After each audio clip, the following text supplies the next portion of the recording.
from across the globe on WION Speed News.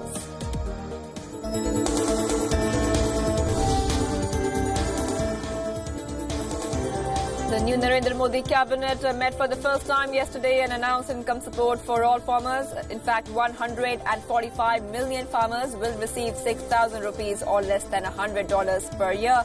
It will cost the exchequer about $13 billion annually. The cabinet has also cleared the pension scheme for traders. 3 crore retail traders and shopkeepers will benefit from the scheme.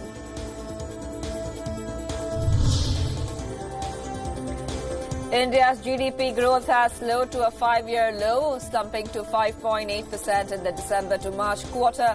GDP growth for the 2018 to 2019 financial year is at 6.8%.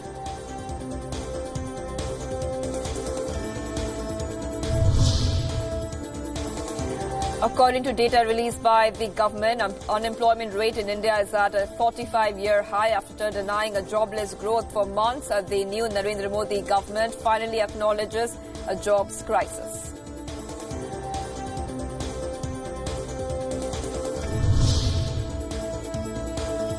A day after being sworn in as the Prime Minister of India, Narendra Modi held bilateral meetings with Sri Lanka, Mauritius, Nepal, Bhutan and Bangladesh. Leaders from these countries will also be invited to PM Modi's swearing-in ceremony in New Delhi. The meeting with BIMSTEC leaders was aimed at exploring ways to further strengthen bilateral ties. In the meeting, PM Modi and Sri Lanka President Sirisena noted that terrorism continues to pose threat to humanity. Pakistani Prime Minister Imran Khan was not invited to the meeting.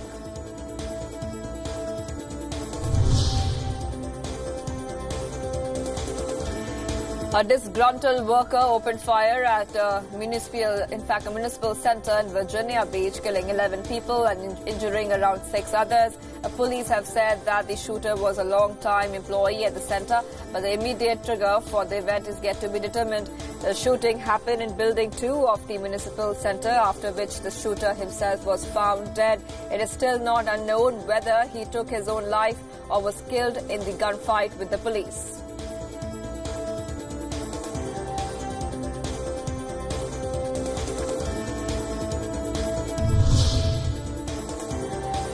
President Donald Trump has praised Britain's former Foreign Minister Boris Johnson just days before his 3-day state visit to London. Trump said that the British former Foreign Minister would make an excellent Prime Minister to replace Theresa May. May is set to resign on 7th of June over her failure to deliver a deal to bring Britain out of the European Union. Johnson is a hardline proponent of Brexit. He recently argued that Britain must stick to an October 31st Brexit deadline and indicated he would take the UK out of Europe without a deal.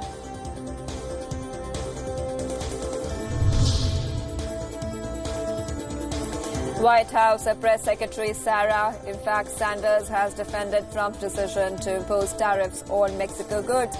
The decision has been taken to put pressure on Mexico for making efforts to combat the flow of illegal migrants into the U.S. President Donald Trump tweeted that he will slap 5% tariff on all Mexican products from 10th of June. He also said that the tariff will gradually be increased to 25% if the problem of illegal immigration is not resolved.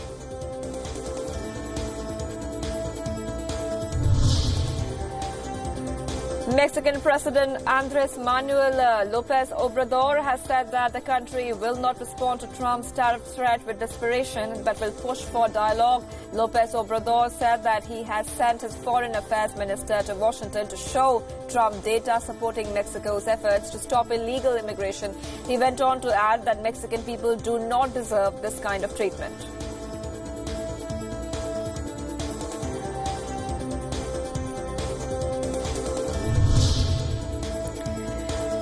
The new tariff imposed by Trump on Mexican goods is likely to affect both the countries. Ordinary people are most likely to feel the pinch. The tariff could go up to as high as 25%. Tomato and avocado growers, as well as the workers in the electronics factories in Mexico, are likely to be the most affected.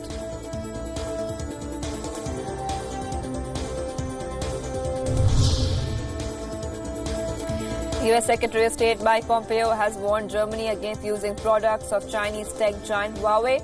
Mike Pompeo said that there would be consequences for national security if it does not ban Huawei. The U.S. has said that the company may collude with Chinese spies and is a threat to the national security, an allegation which Huawei strongly denies.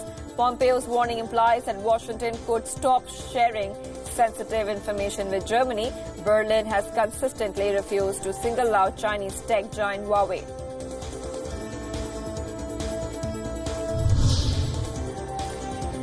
Flash floods continues to wreak havoc across the U.S. state of Arkansas. The floods have led to collapsed embankments across major rivers in the state.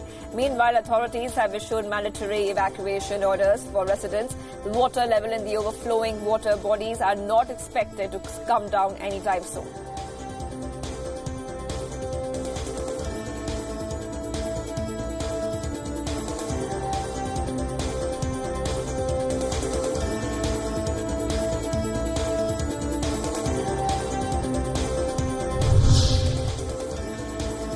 In a move that displays global Islamic unity, Muslim leaders from across 57 countries are meeting in Mecca to discuss issues like the Rohingya crisis, the Palestinian issue, Islamophobia, and the tensions in the Persian Gulf. The event was preceded by two emergency Arab League meetings where the leaders slammed Iran's undue influence in the Middle East. In fact, Iran itself is participating in the summit.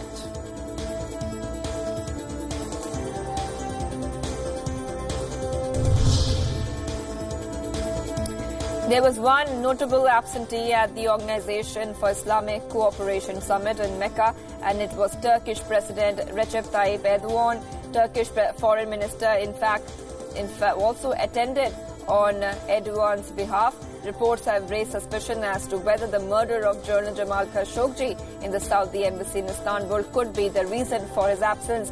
President Erdogan has maintained that the orders to kill Khashoggi came from the highest levels of Saudi government.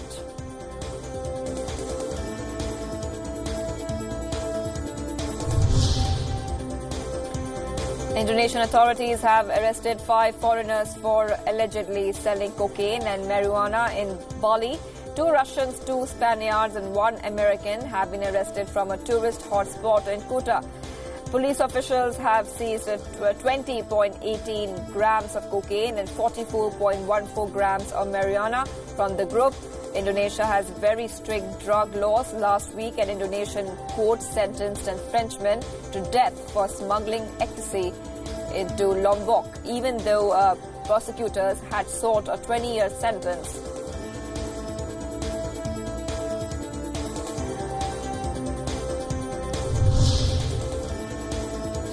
The UN human rights investigator has said that WikiLeaks founder Julian Assange has suffered psychological torture from the defamation campaign.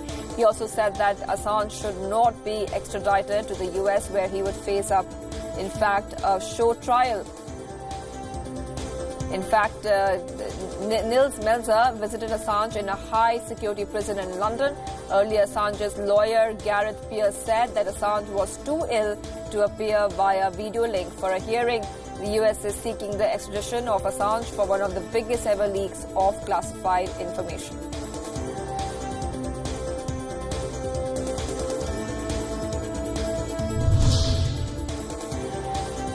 Newly elected Ukrainian President Volodymyr Zelensky met Swedish Foreign Minister Margot Wallström and Polish Foreign Minister Jacek Saputowicz. And after the meeting, Wallström said that it is important for Zelensky to use his power to reinforce democracy and make reforms that he had promised during his campaign.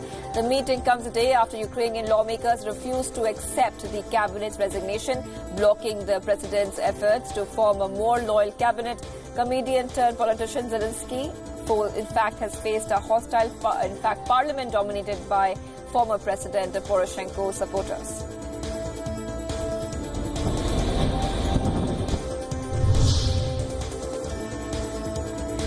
Senior Sudanese military officials accused protesters participating in sit-ins near the army headquarters of attacking soldiers. The Major General of Sudan's paramilitary rapid support forces also alleged that the sit-ins have attracted prostitutes and hashish sellers. He said that sit-ins have become a hub for all kinds of criminal acts. and a threat to the revolutionaries. The Sudanese Foreign Ministry has issued an alert to all foreign embassies and international organizations in Sudan to avoid protest sites for their own safety and security.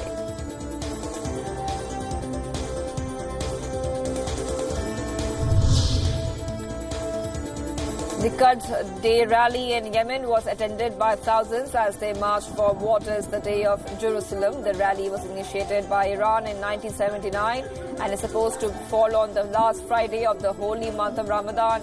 This time around, the rally has been called by the leader of the Houthi rebels, in fact, Abdul Malik al-Houthi. The rally is a protest against the Jewish settlements in Israeli-occupied regions.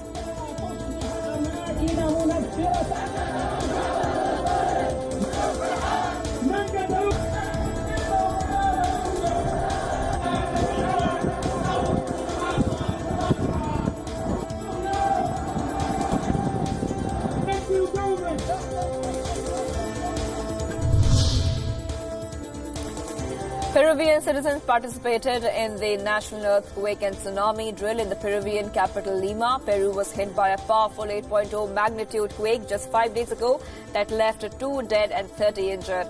The preparedness exercise simulated a large magnitude earthquake and got people in coastal areas prepared in case of a tsunami. Peru lies in the so-called Pacific Ring of Fire, an area known for, in fact, upheavals and volcanic eruptions.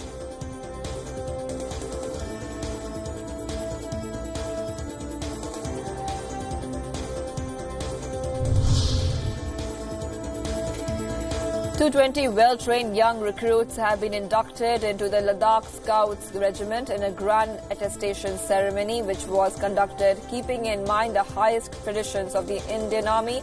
Was attended by 2 erstwhile colonels of the regiment, war heroes of the regiment and parents of the recruits. The reviewing officer urged the new recruits to dedicate their lives to the nation and also congratulated the parents of the new recruits.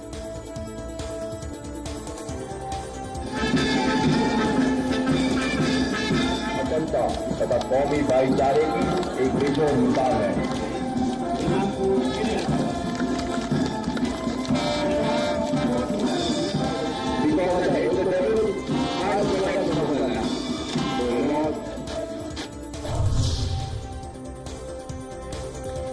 Spelling Bee is finally over after an intensive 20 rounds, which included a run of 47 correct words. The most extraordinary ending in the 94-year-old history of the competition. The Bee ended in an 8-way tie on Thursday night. The 8 co-champions spelled the final 47 words correctly, going through 5 consecutive perfect rounds. Each will get the full winner's prize of $50,000 in cash.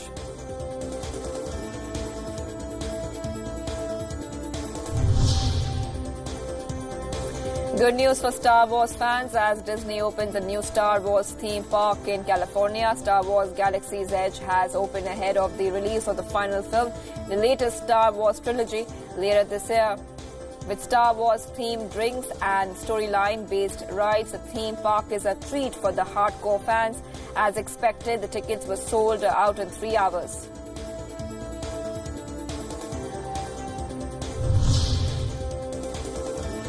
The authoritarian president of Turkmenistan showed his softer side when he presented a Russian prime minister with a puppy.